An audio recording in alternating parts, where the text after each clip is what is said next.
Hello guys, you don't have brain, you don't have sense also. ఇదేంటి ఎలాగంటున్నాను అనుకుంటున్నారా? ఈరోజు episode ఎవరి గురించి అంటే you don't have brain, you don't have sense also. మన దువ్వాడ మాధురి గారి గురించి అనమాట. దువ్వాడ మాధురి గారు వచ్చారు, అసలు రచ్చలేపరు అనమాట.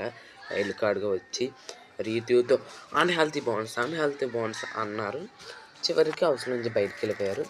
ఆవిడ నెగిటివే ఆవిడ్ని హౌస్లో నుంచి బయట తోసింది అనమాట. ప్రతిదానికి గొడవ పెట్టుకోవడం, ప్రతిదానికి పెద్ద ఇది చేయడం, చిన్నదానికి కూడా అది చేయడం, కళ్యాణ్తో గొడవ పెట్టుకోవడం, రీతితోని unhealthy bonds you don't have brain, you don't have sense also అనడం. ఇవన్నీ చూస్తుంటే ఆడియన్స్కి కూడా చాలా నెగిటివ్ అనిపించి అవసరం నుంచి బయటకు తోస్తారనమాట. అంతేకాదు ఈరోజు ఎపిసోడ్ పూర్తి అయిపోయిందనమాట. Stay tune for next episode and also bye. Please do like, share and subscribe to my YouTube channel.